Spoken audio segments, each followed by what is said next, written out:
The conference room on the 42nd floor had floor-to-ceiling windows that overlooked the city, but Alexander Hartwell wasn't looking at the view.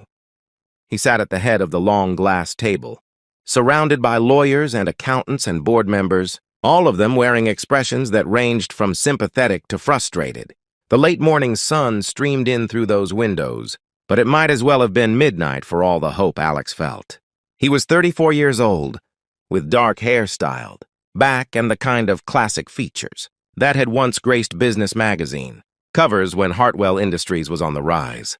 He wore a charcoal gray suit that fit perfectly, a white shirt and a gray tie, all chosen by habit rather than thought that morning. His briefcase sat on the table beside him, expensive leather that had been a gift from his father before the old man passed away 3 years ago. That briefcase felt like a weight now, a reminder of everything Alex was about to lose. "Mr. Hartwell," the lead attorney said, sliding a document across the glass table. "I know this is difficult, but we've exhausted every option. The bankruptcy filing is our only path forward. If you'll just sign here, we can begin the process." Alex stared at the papers without really seeing them. Chapter 11, Bankruptcy. The legal dissolution of everything his father and grandfather had built. Hartwell Industries had been a manufacturing company for 3 generations, making precision components for aerospace and medical equipment. They'd employed over 2,000 people across 5 states. They'd been respected, solid, successful. And then Alex had made a series of decisions that, in hindsight, looked like arrogance. He'd expanded too quickly, taking on debt to modernize facilities and invest in new technology. He'd made a bet on a government contract that hadn't materialized. And then the market had shifted. Clients had delayed orders. And suddenly, the company was drowning in obligations it couldn't meet. For the past 18 months, Alex had been fighting to save the company. He'd cut his own salary to nothing. He'd sold his apartment and moved back into his childhood home that he couldn't bring himself to part with. He'd worked 100-hour weeks, trying every strategy he could think of. But the numbers didn't lie. They were out of options and out of time. "Sir?" the attorney prompted gently. Alex picked up the expensive pen someone had placed beside the document. His hand was steady, which surprised him. He'd thought he'd be shaking, but instead he just felt numb. 2,000 people were going to lose their jobs. The Hartwell name would become synonymous with failure, and his father's legacy would end with his son's signature on bankruptcy papers. He'd just touched pen to paper when he heard it. A small voice, clear as a bell in the somber room. "Sir, you missed this number." Everyone turned to look. Standing in the doorway of the conference room was a little girl, maybe 5 years old, with blonde curls pulled up into 2 small buns on either side of her head. She wore a pink dress with white trim and small white shoes, and she looked completely out of place among the suited executives and serious faces. But what was most startling was that she was holding what appeared to be a financial spreadsheet, one of the dozens of documents that had been printed for today's meeting. "How did she get in here?" someone demanded. Alex recognized her then. This was Charlotte, the daughter of his executive assistant, Margaret. Margaret was a single mother who'd worked for Hartwell Industries for 15 years, and occasionally, when childcare fell through, she'd bring Charlotte to the office. The little girl would play quietly in Margaret's office, coloring or looking at books. Alex had seen her a few times, always polite and well-behaved. But what was she doing here, in this meeting, holding a financial document? Margaret appeared in the doorway behind her daughter, her face flushed with embarrassment. "Mr. Hartwell, I'm so sorry." "Charlotte, come back here right now. You know you're not supposed to—" "Wait," Alex said, holding up a hand. Something about the certainty in the child's voice had caught his attention. He looked at Charlotte, who stood her ground with the fearlessness only a 5-year-old could have. "Charlotte, what did you say about a number?" Charlotte walked into the room, navigating between the chairs with careful steps, and held up the spreadsheet. "This number here," she said, pointing with a small finger. "It's wrong." "You added it wrong?" One of the accountants made a dismissive sound.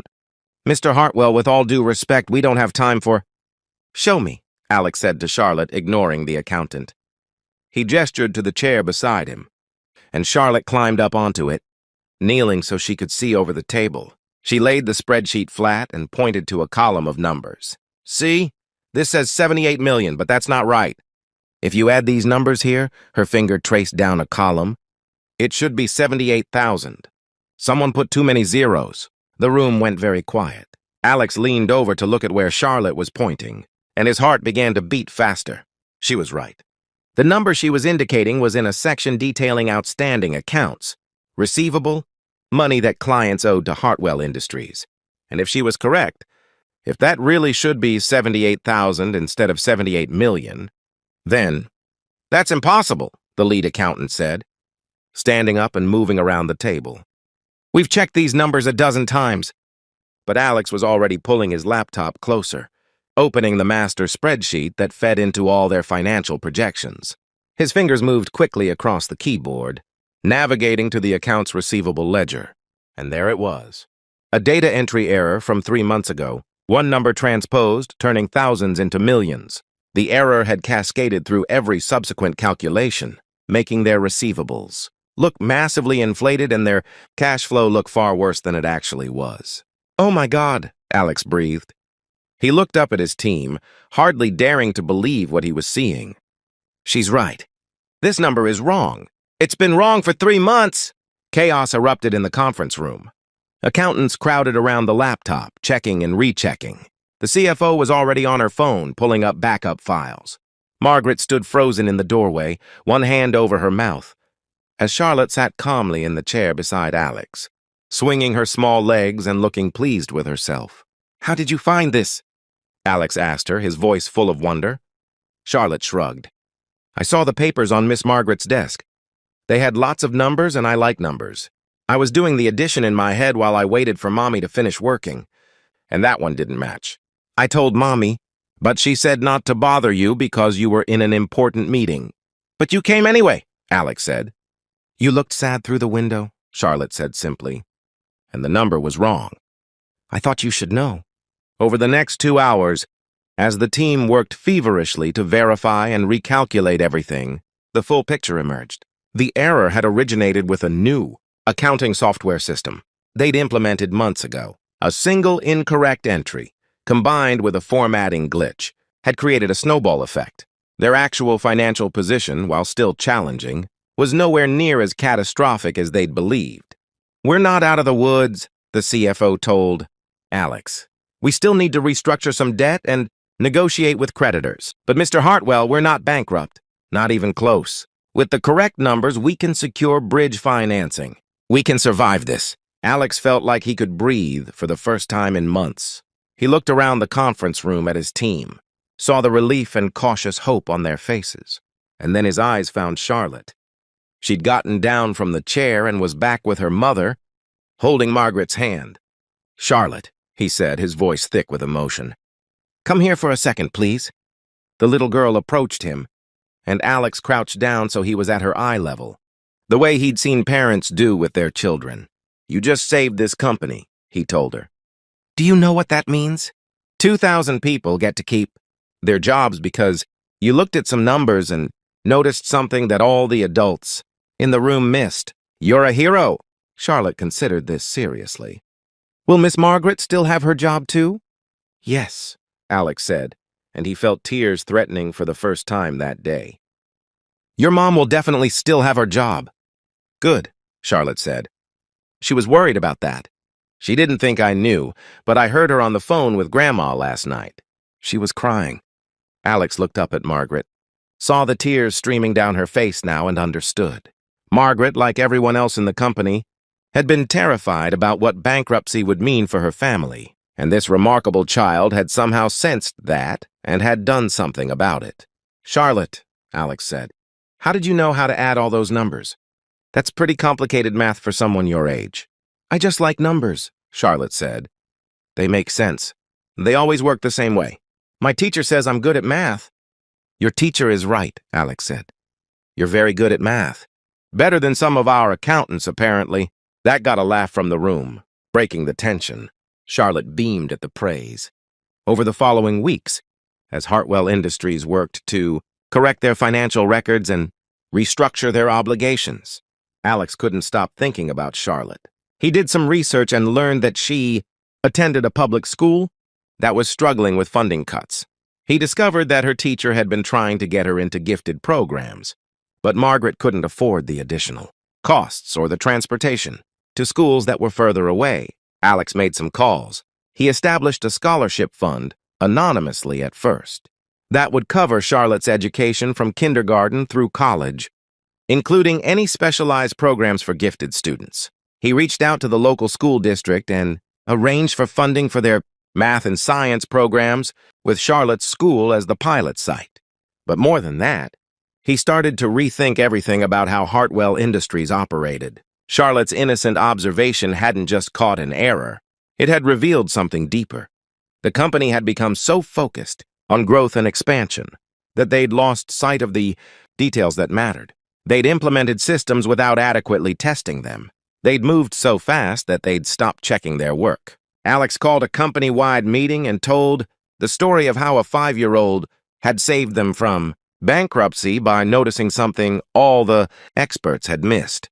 He talked about the importance of slowing down, of checking assumptions, of listening to unexpected voices. He instituted new protocols for financial reporting and created a culture where anyone, regardless of their position, was encouraged to speak up if they noticed something wrong. Sometimes, Alex told his employees, the most important insights come from the people we least expect.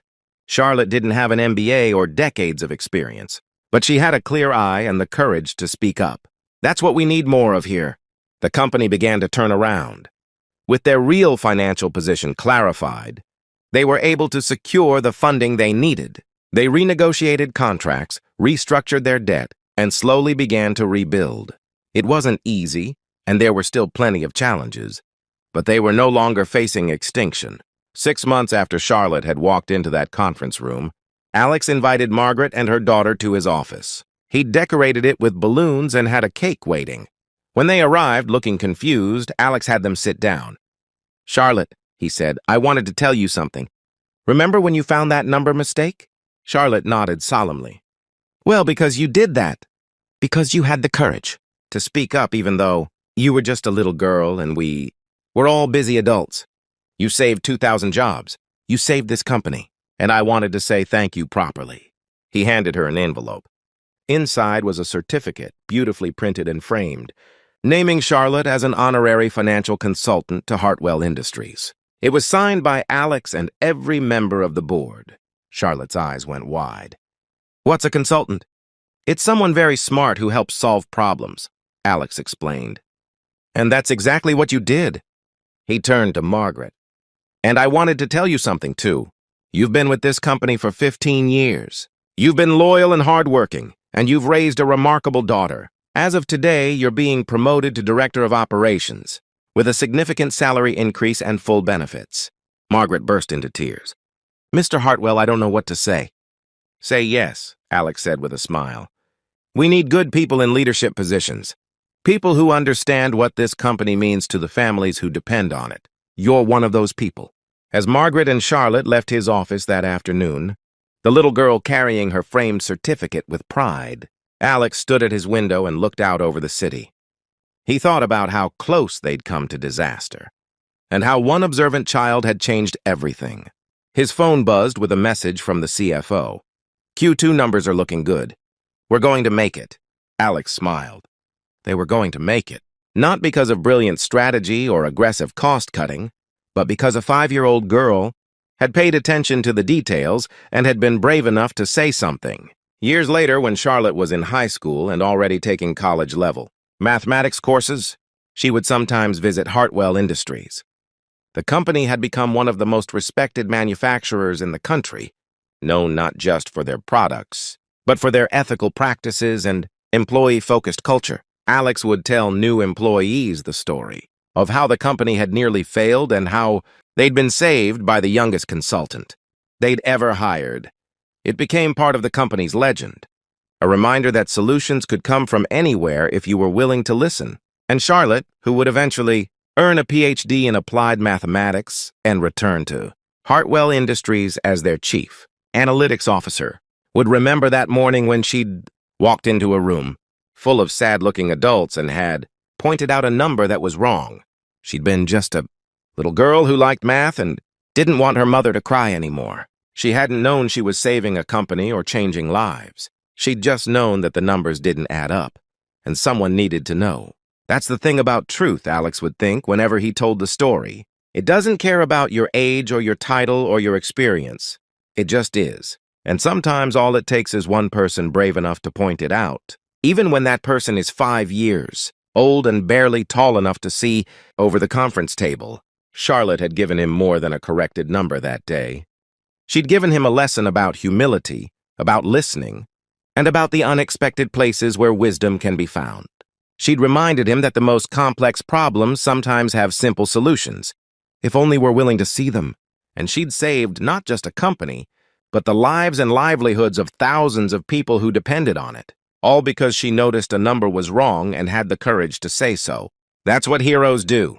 They show up, they pay attention, and they speak truth when it matters most. Sometimes they wear capes in comic books, and sometimes they wear pink dresses and have blonde curls and notice what all the experts missed. Alex never signed those bankruptcy papers. Instead, he framed them and hung them in his office, alongside Charlotte's honorary certificate. A reminder that we're never as far gone as we think, that salvation can come from unexpected sources, and that sometimes the most important voice in the room belongs to the smallest person in it. That's the story of how a 5-year-old saved Hartwell Industries, and how a CEO learned that success isn't about having all the answers yourself, but about creating a culture where everyone feels empowered to contribute, where every voice matters, and where truth is valued no matter where it comes from. Charlotte had said it best, in her simple, direct way. The number was wrong. I thought you should know. Sometimes that's all it takes to change everything. Someone brave enough to point out what others have missed. Someone who cares enough to speak up, even when it would be easier to stay quiet. That's the kind of company Alex built in the years that followed. And it all started with a little girl, a spreadsheet, and one wrong number that changed everything.